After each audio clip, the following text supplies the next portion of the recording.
إن الحمد لله نحمده ونستعينه ونستغفره ونعوذ بالله من شرور أنفسنا ومن سيئات أعمالنا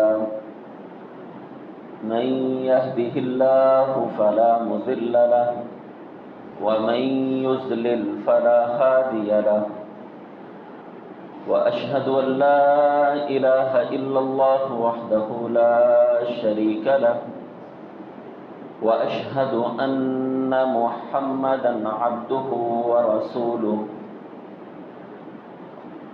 أما بعد فإن خير الحديث كتاب الله وخير الهدي هدي محمد صلى الله عليه وآله وسلم وشر الأمور محدثاتها وكل محدثة بدعة وكل بدعة ضلالة وكل ضلالة في النار. أعوذ بالله السميع العليم من الشيطان الرجيم من همزه ونفخه ونفسه. بسم الله الرحمن الرحيم. يا أيها الذين آمنوا اتقوا الله حق تقاته ولا تموتن إلا وأنتم مسلمون. يا أيها الناس اتقوا ربكم الذي خلقكم من نفس واحدة وخلق منها زوجها وبث منهما رجالا كثيرا ونساء واتقوا الله الذي تساءلون به والأرحام إن الله كان عليكم رقيبا. يا أيها الذين آمنوا اتقوا الله وقولوا قولا سديدا يصلح لكم أعمالكم ويغفر لكم ذنوبكم ومن يطع الله ورسوله فقد فاز فوزا عظيما. قال الله تعالى في القرآن المجيد والفرقان الحميد: يستخفون من الناس ولا يستخفون من الله وهو معهم. قال النبي صلى الله عليه وآله وسلم: عينان لا تمسهم النار، عين بكت من خشية الله وعين باتت تحرس في سبيل الله، أو كما قال رسول الله صلى الله عليه وآله وسلم. ہمہ قسم کی حمد و ثنا اللہ ذوالجلال والاکرام کی ذات کے لیے خاص ہے، جو ہم سب کا خالق، مالک، رازق و مشکل کشا ہے، ہم سب کی زندگی اور موت کا مالک ہے، نفع اور نقصان کو جاننے والا ہے، کائنات کے ذرے ذرے پر کنٹرول کرنے والا ہے، وہ سب کو عطا کرنے والا ہے، ساری کائنات اس سے مانگنے والی اور محتاج ہے، اور وہ رب العالمین کسی کا محتاج نہیں ہے۔ درود و سلام نبیوں کے امام سید الاولین والآخرین، امام الانبیاء والمرسلین، رہبر و رہنما، مقتدا و پیشوا حضرت محمد مصطفیٰ صلی اللہ علیہ وآلہ وسلم کی ذات گرامی پر۔ سامعین محترم، بھائیوں، دوستوں، بزرگوں، پردہ نشین اسلامی روحانی ماؤں اور بہنوں، مالک الملک احکم الحاکمین کا یہ بہت بڑا احسان ہے کہ اللہ نے ہم سب کو مسلمان بنایا ہے، اور مسلمان بنانے کے ساتھ مالک الملک احکم الحاکمین کا ایک بہت بڑا احسان اور انعام کہ اللہ ذوالجلال والاکرام نے ہم سب کو نبی مہربان جناب محمد الرسول اللہ صلی اللہ علیہ وآلہ وسلم کا امتی بنایا ہے۔ حضرات گرامی، جہاں مسلمان ہونا بہت بڑے اعزاز اور شرف کا باعث ہے، وہیں پر اسلام ایک مسلمان کو کچھ چیزوں کا پابند بناتا ہے کہ مسلمان وہ ہے جس کے ہاتھ سے، زبان سے، آنکھ سے، عمل سے دوسرا مسلمان محفوظ ہے۔ مسلمان وہ ہوتا ہے جو زبان کا سچا ہو، وعدے کا پکا ہو، امانت کی پاسداری کرنے والا ہو۔ لیکن میں اور آپ جس ملک میں رہ رہے ہیں، اس ملک کو حاصل کرنے کے لیے کم و بیش 20 لاکھ مسلمانوں نے کئی سالوں کی جد و جہد کرنے کے بعد 20 لاکھ جانوں کا نذرانہ پیش کیا ہے۔ ہم اس ملک کو حاصل کرنے کے لیے کئی سال محنت کرتے رہے، بلکہ بعض لوگوں نے لکھا کہ 712 کے اندر بر صغیر میں نظریہ پاکستان داخل ہوا۔ محمد بن قاسم کی آمد کے ساتھ نظریہ پاکستان اس سب کانٹیننٹ کے اندر داخل ہوا ہے۔ 712 سے لے کر آج تک آپ یقین جانیے ہم نے جس نظریے کی بنیاد پر اس ملک کو حاصل کیا ہے، آج تک میں وہ معیاری مسلمان نہیں بن سکا۔ جس ملک کو حاصل کرنے کا مقصد عبادت تھی، ریاضت تھی، رب کو راضی کرنا تھا، کوئی دیکھے نہ دیکھے، آخرت کی جواب دہی کا تصور میرے ذہن میں ہونا تھا، ہم نے اس ملک کو حاصل کیا۔ لیکن افسوس کہ یہ ملک جہاں اللہ کا انعام ہے، وہیں پر اس کے باسیوں کے لیے ایک دعوت بھی ہے، ایک فکر بھی ہے، ایک سوچنے کے لیے ایک چیز بھی ہے کہ جس مقصد کے لیے حاصل کیا، مجھے اور آپ کو ایک معیاری مسلمان، ایک کردار کا مسلمان بننا چاہیے تھا کہ لوگ ہمارے اخلاق سے متاثر ہو کر اس بات پر مجبور ہوتے کہ واقعتاً اس روئے زمین پر پاکستان کا وجود ضروری تھا۔ لیکن افسوس کہ ملک حاصل کیا، آج یہ ملک جہاں حکمرانوں کی سازشیں، کمیاں، کوتاہیاں، رعایا کے ساتھ ظلم و ناانصافی، زیادتیاں موجود ہیں، وہیں پر میں اور آپ ذرا اپنے گریبان میں جھانکیے، امانت کے اندر خیانت کرنے والا میں بھی ہوں، وعدے کی خلاف ورزی کرنے والا میں بھی ہوں، کرپشن کا بازار گرم کرنے والا میں بھی ہوں، دکان پر بیٹھ کر فراڈ کرنے والا میں بھی ہوں۔ اور یہ جملے میرے ہیں کہ اگر جھوٹی قسم نہ اٹھائی جائے، گاہک یقین نہیں کرتا ہے، خالص چیز بیچو، گاہک لیتا نہیں ہے، فراڈ کرو، گاہک یقین کر دیا کرتا ہے۔ حضرات گرامی، اس قوم کو سیدھا کرنے کے لیے، میری اور آپ کی زندگی کو بدلنے کے لیے جس بنیادی چیز کی ضرورت ہے وہ اللہ ذوالجلال والاکرام کا ڈر ہے۔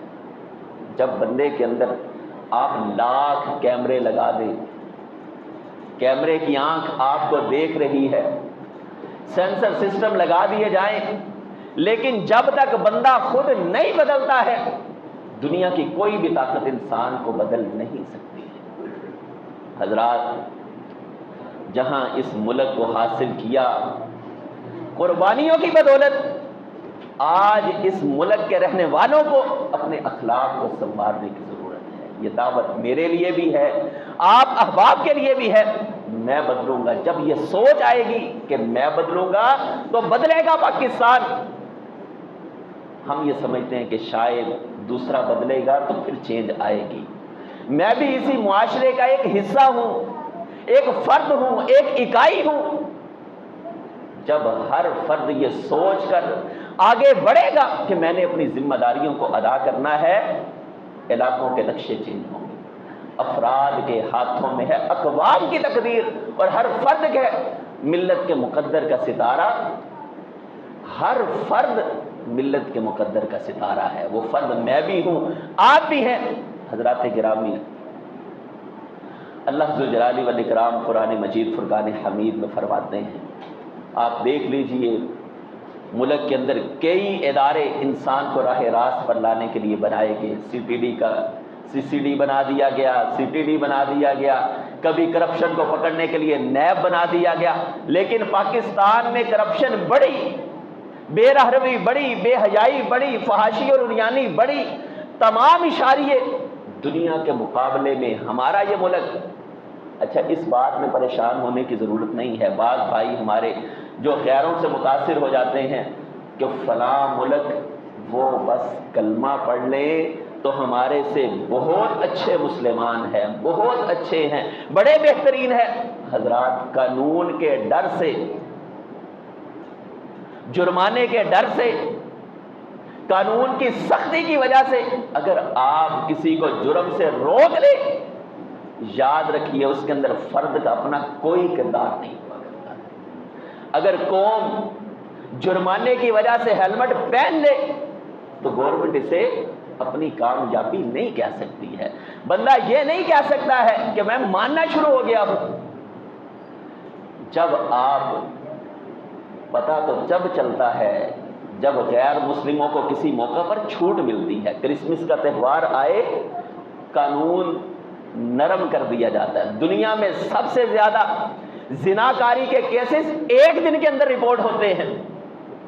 آج اگر دبئی کے اندر، دیگر ممالک کے اندر بھئی ملاوٹ کی، ہم دکان سیل کر دیں گے، یہ ہوگا، چیک اینڈ بیلنس ہے، اس کی وجہ سے کرپشن نہیں ہو رہی ہے۔ لیکن آپ یہ کہیں کہ اگر ان کو چھوٹ دے دی جائے پھر نہ کرے، اسے اخلاق کہا جاتا ہے۔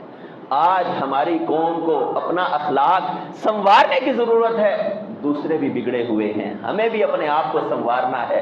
قرآن مجید فرقان حمید میں اللہ ذوالجلال والاکرام فرماتے ہیں یستخفون من الناس ولا یستخفون من اللہ وهو معهم، لوگ لوگوں سے چھپتے ہیں، یستخفون من اللہ، لوگ لوگوں کی آنکھوں سے بچنے کی کوشش کرتے ہیں، ولا یستخفون من اللہ وهو معهم، لوگ آسمان و زمین کے رب سے نہیں ڈرا کرتے ہیں جو ہر وقت اپنے بندوں کے ساتھ ہوا کرتا ہے۔ جب یہ تصور میرے دل میں آئے گا کہ کوئی دیکھ رہا ہے یا نہیں، میرا رب مجھے دیکھ رہا ہے، حضرات گرامی، وہ چینج ہوگی، وہ انقلاب ہوگا، وہ بدلنا ہوگا، زندگی کی کایا کا پلٹنا ہوگا۔ اسلاف اللہ ذوالجلال والاکرام سے بڑا ہی ڈرا کرتے تھے، آخرت کی جواب دہی کی وجہ سے ڈرا کرتے تھے۔ سیدنا عمر ابن خطاب رضی اللہ تعالیٰ عنہ کے متعلق آتا ہے، قرآن کی ایک آیت سنی ہے، ان عذاب ربک لواقع۔ اچھا، بندے کی مختلف حالتیں ہوا کرتی ہیں، کبھی ایمان کا لیول بہت اوپر ہوا کرتا ہے، ایمان اونچ نیچ آ جایا کرتی ہے، کبھی بڑھ جایا کرتا ہے۔ امام بخاری رحمۃ اللہ علیہ نے صحیح بخاری میں باب قائم کیا، الایمان یزید و ینقص، ایمان کبھی کم بھی ہوتا ہے کبھی بڑھتا بھی ہے، یعنی جامد چیز کا نام نہیں ہے، ایک مرتبہ داخل ہو گیا پھر کم نہیں ہو رہا ہے، ویریشن نہیں ہے، وہاں پر بس جم گیا ہے، ایسا نہیں ہوتا ہے۔ بعض لوگوں کا یہ نظریہ بھی موجود ہے۔ تو سیدنا عمر ابن خطاب رضی اللہ تعالیٰ عنہ قرآن کی آیت ان عذاب ربک لواقع، ساتھی فرماتے ہیں پھر عمر کانپنا شروع ہو گیا، کئی دن تک عمر رضی اللہ تعالیٰ عنہ کو بخار چڑھا رہا، لوگ تیمارداری کرنے کے لیے آ رہے ہیں، پوچھ رہے عمر کیا ہوا؟ فرماتے ہیں قرآن کی ایک آیت نے عمر کو بخار چڑھا دیا ہے۔ وہ آیت کیا ہے؟ ان عذاب ربک لواقع، عمر ایک دن آنے والا ہے، رب کا دربار لگے گا، اعمال تولے جائیں گے، تم سے پوچھا جائے گا کیا کر کے آئے ہو، کیا تیاری بھی ہے کہ نہیں۔ قرآن کی یہ آیت عمر رضی اللہ تعالیٰ عنہ کو پریشان کرتی ہے، بیمار کر دیا کرتی ہے۔ سیدنا علی المرتضیٰ رضی اللہ تعالیٰ عنہ، صحابہ بیان کرتے ہیں مسجد کے اندر آیا کرتے، کانپنا شروع ہو جاتے، ایک کپکپی کی کیفیت ہوتی۔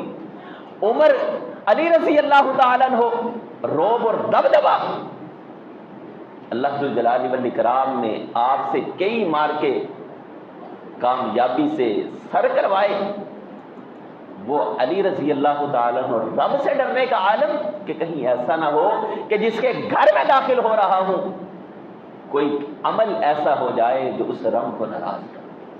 حضرات یہ کیفیت، یہ حالت میرے اندر بھی آ جائے۔ ایک واقعہ حدیث کی کئی کتابوں کے اندر موجود ہے، بعض نے اس کی سند پر نقد کیا، بعض نے اسے صحیح کہا ہے، لیکن علامہ منذری رحمۃ اللہ علیہ نے ایک کتاب لکھی جس کے اندر وہ روایات جمع کی جو انسان کو جنت کی رغبت دلانے والی، اور وہ روایات بھی جمع کی جو انسان کو جہنم سے ڈرانے والی ہیں۔ کتاب کا نام ہے الترغیب، رغبت دلانے والی احادیث، والترہیب، اور انسان کو جہنم کے عذاب سے ڈرانے والی احادیث۔ اس کتاب کے اندر اس روایت کو نقل کیا، فرماتے ہیں ایک دن سیدنا عمر ابن خطاب رضی اللہ تعالیٰ عنہ گلیوں کا چکر لگا رہے ہیں، اور گلی کا چکر لگاتے لگاتے تھک کر ایک دیوار کے ساتھ ٹیک لگا کر بیٹھ جاتے ہیں، کچھ سستا رہے ہیں، آرام کر رہے ہیں، چند لمحے ٹھہرے ہیں، گھر کے اندر سے آواز آ رہی ہے، بیٹی دودھ میں پانی ملا دو، صبح ہونے والی ہے۔ حضرات گرامی، ہمارے ہاں کرپشن کرنے والے، دو نمبری کرنے والے، فراڈ کرنے والے اس واقعے کو اپنے ذہن میں رکھے، دودھ کے اندر پانی ملا دو۔ بیٹی کہہ رہی ہے حکومتی سطح پر یہ اعلان ہے کہ کوئی بھی آدمی دھوکہ نہیں کرے گا، فراڈ نہیں کرے گا، دودھ میں پانی نہیں ملائے گا۔ بیٹی کہنے لگی، ماں کہنے لگی بیٹی سے کہ حکومتی سطح پر اعلان موجود ہے، کرنے والے عمر رضی اللہ تعالیٰ عنہ ہیں، لیکن عمر کون سا دیکھ رہا ہے؟ حضرات گرامی، مجھے کوئی دیکھ رہا ہے یا نہیں دیکھ رہا، ایک ہی تصور جو میری زندگی کو بدل سکتا ہے وہ اللہ کا ڈر ہے۔ بیٹی کا جملہ کیا ہے، جواب کیا ہے؟ ماں سے کہنے لگی اماں عمر دیکھ رہا ہے یا نہیں دیکھ رہا، عمر کا رب تو دیکھ رہا۔ کہتے ہیں ساتھ ایک غلام تھا جس کا نام اسلم تھا۔ اسلم سے کہا اس گھر کی شناخت رکھنا، نوٹ کر لو، نشانی لگا لو۔ گھر گئے، اپنے بیٹوں سے پوچھا ہے کہ تم میں کس کو شادی کی حاجت موجود ہے، کون شادی کرنا چاہتا ہے، اور غلام سے کہا ہے کہ جاؤ اس بچی کا سٹیٹس معلوم کرو، کیا شادی شدہ ہے یا غیر شادی شدہ ہے۔ پتہ چلا غیر شادی شدہ ہے۔ اپنے بیٹے عبداللہ سے کہا عبداللہ شادی کرنا چاہتے ہو؟ کہتے ہیں نہیں، میں شادی کر چکا ہوں، مزید نہیں ہے۔ عبد الرحمن سے پوچھا ہے، کہتے ہیں تیسرا بیٹا عاصم تھا، اس نے کہا میں شادی کرنا چاہتا ہوں۔ اس لڑکی کے ساتھ اس کا نکاح کر دیا۔ یہ لڑکی رب سے ڈرنے والی، رات کی تنہائیوں میں یہ جملہ بولنے والی کہ کوئی دیکھ رہا ہے یا نہیں دیکھ رہا، آسمان و زمین کا رب تو دیکھ رہا ہے۔ کہتے ہیں اللہ ذوالجلال والاکرام نے پھر اس لڑکی کو ایک بیٹی عطا کی ہے، اور یہ بیٹی عمر بن عبد العزیز کی والدہ بنی ہے۔ عمر بن عبد العزیز ایک بڑا عظیم الشان سنہری دور کہ لوگ زکوٰۃ لے کر پھرا کرتے، کوئی زکوٰۃ لینے والا نہیں تھا۔ یہ عمر بن عبد العزیز کس کا بیٹا ہے؟ اس کی نانی جان کون ہے؟ نانی وہ ہے جو یہ جملہ کہنے والی ہے کہ کوئی دیکھ رہا ہے یا نہیں، آسمانوں کا رب دیکھ رہا ہے۔ حضرات اسلاف کیسے ڈرا کرتے تھے۔ امام بخاری رحمۃ اللہ علیہ، آج مجھے احادیث سن کر، آیات سن کر ڈر نہیں لگتا ہے۔ امام بخاری یہ روایت، ان کے یہ کلمات حیران کر دینے والے۔ کہتے ہیں اللہ کے حبیب کا جب سے یہ فرمان سنا ہے کہ اللہ نے غیبت کو حرام کیا ہے، بھائیو پتہ مجھے بھی ہے۔ اچھا غیبت کا ایک انداز یہ بھی ہوتا ہے، میں جیسے کرتا ہوں کہ بھئی بات کرنی تو نہیں چاہیے لیکن چلو اب کر لیتے ہیں، ساتھ یہ بھی کہہ دینا کرنی نہیں چاہیے، ہے تو یہ غیبت لیکن بس اب پھر یعنی ہم نے غیبت کو زبان کا ایک ٹیسٹ اور چسکا بنا کر رکھ دیا ہے۔ امام بخاری رحمۃ اللہ علیہ فرماتے ہیں ما غبت مذ ان الغیبت حرام، جب سے میں نے اللہ کے حبیب کا یہ فرمان سنا ہے کہ اللہ نے غیبت کو حرام کیا ہے، میں اللہ کی قسم اٹھا کر کہہ سکتا ہوں کل قیامت کا دن ہوگا، اس حدیث کو سننے کے بعد بخاری کے نامہ اعمال کے اندر غیبت نام کا کوئی گناہ موجود نہیں ہوگا۔ حضرات آئے تو صحیح کوئی اتنا بڑا دعویٰ کرنے والا کہ میں اللہ کی قسم اٹھا کر کہتا ہوں میں نے فلاں گناہ نہیں کیا ہے، میری آنکھیں پاک ہیں، میں حیا والا ہوں، زندگی میں کبھی ایمانت میں خیانت نہیں کی ہے، وعدے کی خلاف ورزی نہیں کی ہے۔ وعدے کی خلاف ورزی کی بات آئی ہے تو روایت بنی اسرائیلی روایت ہے، اور بنی اسرائیلی روایات حدیث کی کئی کتابوں کے اندر موجود ہیں، صحیح بخاری کے اندر بھی اسرائیلی روایات موجود ہیں۔ اسرائیلی روایات وہ جو سابقہ اقوام کی روایات لیکن امت محمدیہ کو ڈرانے کے لیے، اصلاح کے لیے، خیر کے لیے اس امت کے اندر بھی اسے جاری اور ساری رکھا گیا۔ ان بنی اسرائیلی روایات میں سے ایک روایت یہ بھی ہے کہ ایک آدمی نے دوسرے سے قرض لیا، قرض لینے والا دریا کے اس پار رہتا ہے، قرض دینے والا دوسری جانب رہتا ہے۔ راستے میں اس طرح کے پل نہیں ہیں جیسے اب ہمارے ہاں پل بنے ہوئے ہیں، کشتی کا سفر ہے، اور جیسے علاقوں میں دیہاتوں میں ٹائم کی گاڑیاں ہوا کرتی ہیں، صبح 6 بجے ایک گاڑی نکلتی ہے، پھر شام کو ایک گاڑی نکلتی ہے، بس نکل گئی، لوگ اس ٹائم اڈے پر پہنچ جایا کرتے ہیں۔ ایسے ہی کشتی ایک چکر لگایا کرتی۔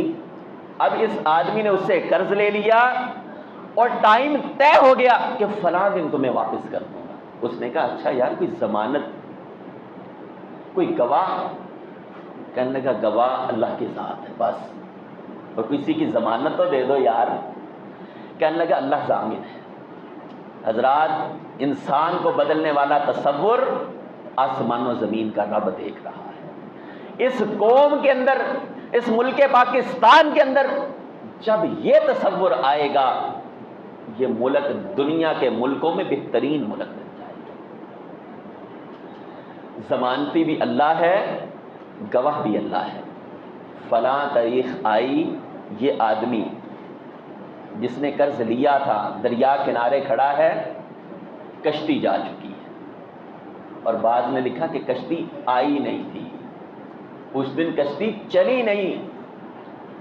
دوسری جانب وہ آدمی کھڑا ہے جسے یہ امید ہے کہ آج میری رقم مجھے واپس کر دی جائے۔ دینے والا بھی کھڑا ہے، لینے والا بھی کھڑا ہے، لیکن اسے بھی معلوم نہیں، اسے بھی معلوم نہیں ہے۔ اب گواہ اللہ کی ذات کو بنایا ہوا ہے۔ انتظار کرتے کرتے کشتی کے انتظار میں شام ہو گئی، ایک لکڑی لی، اس میں سوراخ کیا ہے۔ لوگ وعدوں کا اتنا خیال رکھا کرتے تھے، ایمانتوں کی اتنی پاسداری کیا کرتے تھے، کاش اسلاف کے یہ واقعات مجھے جھنجھوڑنے کے لیے کافی۔ لکڑی میں سوراخ کیا ہے، وہ درہم و دینار اس میں رکھے ہیں، ساتھ ایک پرچی لکھ دی کہ بھائی ضمانتی رب کو بنایا تھا، گواہ رب کو بنایا تھا، وعدے کے مطابق یہاں کھڑا ہوں، کشتی نہیں آئی ہے۔ دوسری جانب وہ آدمی کھڑا ہے، کہتے ہیں کشتی، وہ لکڑی دریا پر تیرتی تیرتی جا رہی ہے۔ اس آدمی نے کہا کہ یار اس لکڑی کو پکڑ لیتے ہیں، گھر میں جلانے کے کام آئے گی۔ جب لکڑی کو چیرا ہے، درمیان سے وہ اشرفیاں اور وہ کاغذ، وہ چٹ، وہ رکا نکلا ہے جس پر تحریر ہے۔ اب یہ لے جانے والا لے گیا، اگلا دن پھر ہوا ہے، پتہ نہیں وہ لکڑی پہنچی ہے کہ نہیں پہنچی ہے۔ اس کے ذہن میں یہ آخرت کی جواب دہی ہے کہ پتہ نہیں لکڑی اپنی طرف سے اللہ کو جھوٹا نہیں ہونے دیا ہے، وعدے کے مطابق اشرفیاں روانہ کر دی، لیکن پتہ نہیں پہنچی ہیں کہ نہیں پہنچی ہیں۔ اگلے دن پھر کشتی کا سفر کر کے پہنچ گیا، لوگ بھی امانت دار ہوا کرتے تھے۔ اگلے دن پہنچ گیا، کہنے لگا جس رب کا نام لے کر تم نے مجھ سے وعدہ کیا تھا اور تم نے لکڑی میں وہ درہم و دینار کل رکھ کر دریا کے سپرد کی تھی، وہ لکڑی میرے تک پہنچ گئی، میری امانت مجھے پہنچ چکی ہے، میں تمہارا شکریہ ادا کرتا ہوں، یہ درہم و دینار مجھے ضرورت نہیں ہے، تم اپنے پاس رکھو۔ حضرات دینے والا دوبارہ گیا ہوا ہے، لینے والا بھی نہیں لے رہا ہے۔ ایک اور واقعہ اسرائیلی روایات میں، یہ ایک آدمی نے کسی کو زمین بیچی، زمین کے اندر جب کھدائی کی گئی تو سونے کا ایک کہتے ہیں مٹکا نکل آیا۔ اب زمین خریدنے والا بیچنے والے کے پاس جاتا ہے، بھائی یہ رکھ لو۔ وہ کہتا ہے یار زمین بیچی تھی، ساتھ میں ہر چیز بیچی تھی۔ وہ کہتا ہے میں نے زمین خریدی تھی، زمین کی چیزیں نہیں خریدی تھی، اتنے امانت دار، یہ چیز تم رکھ لو۔ وہ کہتا ہے تم رکھ لو۔ کسی سمجھدار آدمی کے پاس گئے، اس نے کہا کیا تمہارا بیٹا ہے؟ جی میرا بیٹا ہے۔ دوسرے کی بیٹی ہے، ان کا نکاح کر دو اور اس کے اخراجات اس مٹکے سے پورے کر دو۔ لوگ اس طرح سے لڑائی اور جھگڑا کیا کرتے تھے کہ یار کہیں ایسا نہ ہو کہ کسی کی ایک پائی میری طرف آ جائے اور میری آخرت تباہ ہو جائے۔ کبھی وہ واقعہ مجھے اور آپ کو بھی جھنجھوڑ دے، جو صحیح بخاری کے اندر موجود ہے۔ سیدنا عبداللہ ابن عمر رضی اللہ تعالیٰ عنہ مدینہ سے تھوڑا سا باہر نکلے، صحرا میں بیٹھے ہیں، دسترخوان بچھایا ہے، ساتھی ساتھ ہیں۔ دور دیکھا ایک چرواہا بکریاں چرا رہا ہے۔ چرواہے کو بلایا اور کہا کہ ہمارے ساتھ بیٹھ کر کھانا کھاؤ۔ کہنے لگا میں نے روزہ رکھا ہے۔ عبداللہ ابن عمر رضی اللہ تعالیٰ عنہ کہنے لگے اتنی گرمی کے عالم میں روزہ، اتنی شدت؟ کہنے لگا آخرت کی تیاری کر رہا ہوں۔ کبھی میں نے بھی اپنے آپ کو سمجھایا ہو کہ میں آخرت کی تیاری کر رہا ہوں؟ یار صبح صبح مسجد چلے جاتے ہو، خیریت ہے؟ آخرت کی تیاری کر رہا ہوں۔ یار تمہیں نیند نہیں آتی ہے؟ آپ سیدنا علی المرتضیٰ رضی اللہ تعالیٰ عنہ کہتے ہیں میں حیران ہوں اس آدمی پر جس کے سامنے جنت کی نعمتوں کا تذکرہ ہو پھر اس کی آنکھ لگ جائے، اور اس آدمی پر بھی حیران ہوں جس کے سامنے جہنم کی وادیاں، جہنم کے تذکرے ہوں، وہاں کا چیخنا اور چلانا ہو، پھر مزے کی نیند سوتا رہے۔ آنکھ لگی ہوئی ہے، سال ہو گیا فجر نہیں پڑی ہے، رمضان گزرا ابھی تک قرآن کو ہاتھ نہیں لگایا ہے، آنکھوں میں حیا نہیں آیا ہے۔ میں حیران ہوں، قرآن کی آیات، جہنم کے تذکرے اس کی نیندوں کو اڑانے کے لیے کافی نہیں ہے۔ یہ چرواہا ہے، جواب کیا ہے؟ کہتا آخرت کی تیاری، گرمی اپنی جگہ پر ہے لیکن آخرت کی تیاری کر رہا ہوں۔ عبداللہ ابن عمر رضی اللہ تعالیٰ عنہ مزید امتحان لیتے ہیں، کہتے ہیں ایک بکری مجھے دے دو۔ کہنے لگا بکریاں میری نہیں ہیں، بکریاں میرے مالک کی ہیں۔ کہنے لگے مالک کو کیا پتا، جنگل میں چرا رہے ہو، صحرا میں پھر رہے ہو، مالک کو جا کر کہہ دینا۔ اچھا یہ سارا معاملہ اس کے ایمان کو چیک کرنے کے لیے، امتحان لینے کے لیے۔ کہنے لگا عبداللہ ابن عمر رضی اللہ تعالیٰ عنہ کہتے ہیں کہہ دینا بھیڑیا آیا تھا بکری کھا گیا، اور اکثر جنگلوں میں ایسا ہو جاتا ہے، مالک یقین کر لے گا۔ اس چرواہے کا جملہ کیا ہے؟ میں اور آپ ایک پرچی بنائیں، جمعے کے بعد فارغ ہوں، اس پرچی پر یہ جملہ لکھ لیں اور اپنی جیب میں ڈال دیں۔ چرواہا کہتا ہے فَأَيْنَ اللَّهُ، عبداللہ تم کہہ رہے ہو، کہہ دینا بھیڑیا آیا ہے، بکری کھا گیا ہے، مالک یقین کر لے گا، لیکن فَأَيْنَ اللَّهُ، اللہ کی ذات کہاں ہے، اسے کون جواب دے گا؟ عبداللہ ابن عمر رضی اللہ تعالیٰ عنہ یہ جملے میرے پاس بھی ہوں، میری جیب میں ہوں، فَأَيْنَ اللَّهُ فَأَيْنَ اللَّهُ۔ اسلاف اپنے آپ کو ٹھیک کرنے کے لیے کچھ خاص ہی انداز اختیار کیا کرتے تھے۔ سفیان ثوری رحمۃ اللہ علیہ کے بارے میں آتے زندگی ساتھی بیان کرتے، ان کی بایوگرافی میں لکھا کہ اپنے ساتھ ایک پرچی رکھی ہوئی تھی، کبھی نکالتے کبھی جیب میں ڈال لیا کرتے، زندگی میں کسی نے وہ پرچی نہیں دیکھی۔ جب فوت ہوئے نہلانے والوں نے اس پرچی کو دیکھا، بعض نے کہا ایک دن گر گئی، اٹھانے والوں نے دیکھی۔ لکھا کیا تھا؟ سفیان زندگی خیال سے گزار، ایک دن آنے والا ہے تو نے اللہ کے سامنے کھڑا ہونا ہے، میں بھی پرچی پر یہ جملہ لکھوں، انسان بن تو نے اللہ کے سامنے کھڑا ہونا ہے۔ حضرات یہ جملہ عبداللہ ابن عمر رضی اللہ تعالیٰ عنہ مدینہ کے مالک سے کہا اس غلام کو آزاد کر دو، بکریاں تحفے میں دے دی۔ چرواہے کا ایمان میرے اور آپ کے ایمان سے بہتر ہے۔ فَأَيْنَ اللَّهُ، اللہ کی ذات۔ امام بخاری رحمۃ اللہ علیہ کے بارے میں آتا ہے، بھائیو ہم دوسروں کو تنگ کر کے خوش ہوا کرتے ہیں۔ کہتے ہیں کلاس کے اندر ایک نبینہ شاگرد موجود تھا، حدیث پڑھا رہے تھے، کئی دفعہ بندہ بات جتنی ہو رہی اس سے زیادہ سر ہلا رہا ہوتا ہے، آدمی بھی نابینا ہے اور شاگرد ہے اور سر ہلا رہا ہے، آپ حدیث پڑھا رہے ہیں سر ہلا رہا ہے اور سر کچھ زیادہ ہلا دیا، امام بخاری رحمۃ اللہ علیہ کی ہنسی نکل گئی۔ پھر سوچ آئی، خیال آیا کہ کل قیامت کا دن ہوگا، وہ تو نبینا تھا، کہیں ایسا نہ ہو کہ میری یہ ہنسی اللہ کے دربار میں مجھے کھڑا کر دے اور بخاری سے اس کا جواب نہ ہو۔ اس کے پاس چلے گئے، کہنے لگے مجھے تمہارے اوپر ہنسی آ گئی تھی، تم سر زیادہ ہلا رہے تھے، مجھے معاف کر دو۔ کہنے لگا میں شاگرد ہوں، شاگرد اپنی جگہ، رب کے دربار میں استادی اور شاگردی نہیں چلے گی، وہاں پر حساب و کتاب ہوگا۔ کاش کہ کوئی مجھے وہ محمد علی باکسر کی وہ بات یاد کروا دے۔ لوگ اپنے آپ کو ٹھیک کرنے کے لیے کبھی ماچس جیب میں رکھ لیتے، ماچس جیب میں کیوں رکھی ہے؟ گناہ کرنے کا جی چاہتا ہے، پھر آگ جلاتا ہوں ہاتھ اوپر رکھتا ہوں کہ یار تم سے یہ آگ تو برداشت نہیں ہو رہی ہے، کل قیامت کا دن ہوگا، جہنم کی آگ کو کیسے برداشت کرو گے؟ لوگ اس طرح سے بھی اپنے آپ کو ٹھیک کر لیا کرتے تھے، اپنی راہ متعین کر لیا کرتے تھے۔ آج میں اور آپ اپنے گریبانوں میں جھانکے تو صحیح، حضرات گرامی، ہماری خلوتیں، ہماری جلوتیں، ہماری محفلیں اور مجلسیں، ہمارے سفر اور حضر منہ دکھانے کے قابل نہیں ہے۔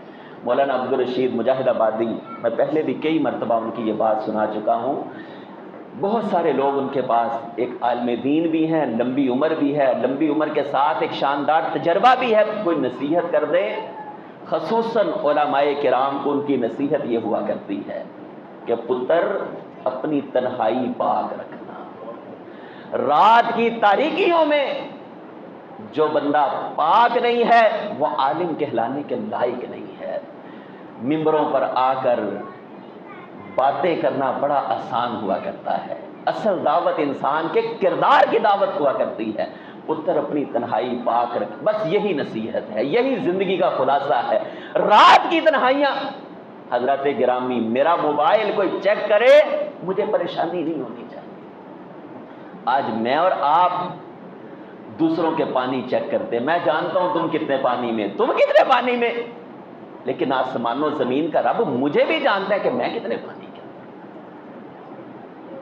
آئیے رب سے وعدہ کیجئے کہ اللہ آئندہ زندگی تو اس سے ڈر کر گزاریں گے، کوئی دیکھے گا کہیں نہیں دیکھے گا، اللہ ہم اس تصور کے ساتھ اپنی زندگی کو بسر کریں گے کہ آسمانوں کا رب مجھے دیکھ رہا ہے، اور اس کیفیت کے ساتھ اگر زندگی بسر ہوگی، رسول اللہ صلی اللہ علیہ وآلہ وسلم نے فرمایا دو آنکھیں رب کو بڑی محبوب ہیں، ایک وہ آنکھ جو تنہائی میں بیٹھے، رات کی تنہائیاں ہوں، اللہ نے ایمان والوں کا تذکرہ کرتے ہوئے فرمایا تتجافا جنوبہم عن المضاجع یدعون ربہم خوفا وطمعا، رب کو منانے والے، جنت کے شوقین، جنت کے طلبگار لمبی نیندیں نہیں سویا کرتے ہیں، پہلو بستروں کے ساتھ جڑے نہیں رہتے ہیں، 8 گھنٹے سو کر بھی فجر کی نماز نہیں پڑھ رہا ہے، فجر رہ جائے۔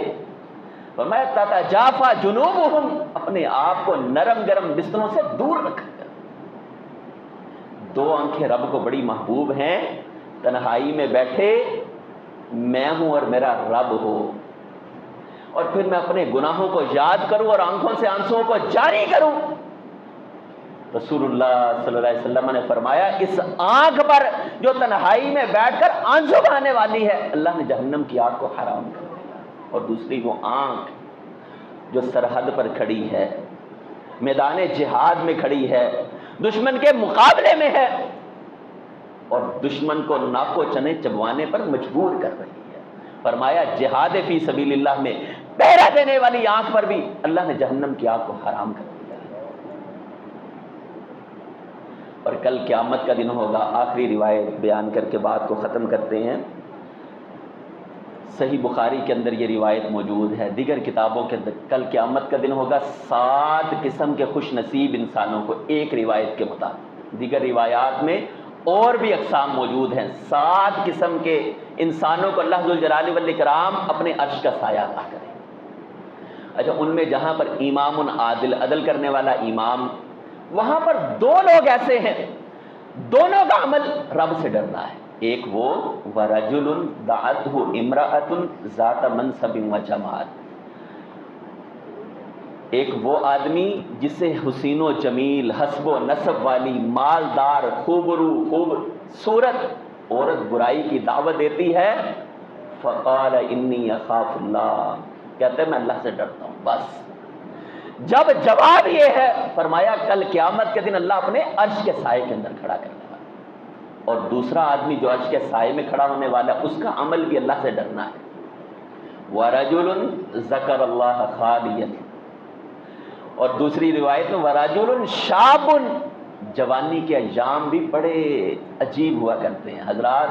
کچھ لوگ یہ جوانیاں سنبھال لیا کرتے ہیں. جوانی سیدنا یوسف پر بھی تھی، لیکن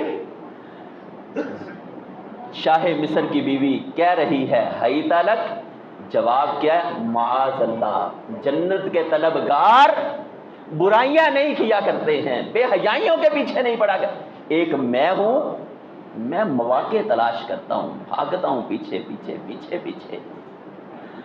یہ نوجوان جو اپنی جوانی بے داغ رکھنے والا، چند دن کی زندگی ہے، گزر جائے گی، آخرت تباہ نہیں کرنی. وہ آخرت لا یموت فیہا ولا یحیا، جو زندہ ہے سو زندہ ہے، اور جو یعنی موت نام کی وہاں چیز نہیں ہے. یہاں پر مر جائیں گے تو کہتے ہیں پھر تو چلو پریشانیوں کا مداوع ہو جائے گا. آخرت کے اندر یہ معاملہ نہیں ہے. رسول اللہ صلی اللہ علیہ وسلم فرماتے ہیں وَرَجُلٌ ذَكَرَ اللَّهَ خَالِيًا، یہ نوجوان ہے جو تنہائی پسند ہے، اکیلا بیٹھا ہے، اپنے گناہوں کو یاد کر رہا ہے. اللہ وہ دن وہ دن وہ دن وہ دن، فَفَاضَتْ عَيْنَاهُ، آنکھوں سے آنسو جاری ہو گئے. کل قیامت کا دن ہوگا، اللہ ذوالجلال والاکرام اس بندے کو اپنے عرش کا سایہ عطا کرنے والے ہیں. اللہ تعالیٰ مجھے بھی اپنا ڈر نصیب فرمائے، آپ بھائیوں کو بھی اپنے سے ڈرنے کی توفیق عطا فرمائے. یہ ڈر قوموں کا عروج ہوا کرتا ہے، قوموں کو ٹھیک کیا کرتا ہے، اخلاقیات کو سنوارا کرتا ہے. ملک پاکستان اللہ کا انعام ہے. اب یہاں پر رہنے والے اپنے آپ کو ٹھیک کرنے پر محنت کریں. اللہ تعالیٰ یہ محنت مجھے بھی عطا فرمائے، آپ بھائیوں کو بھی یہ محنت کرنے کی توفیق عطا فرمائے. وآخر دعوانا الحمدللہ.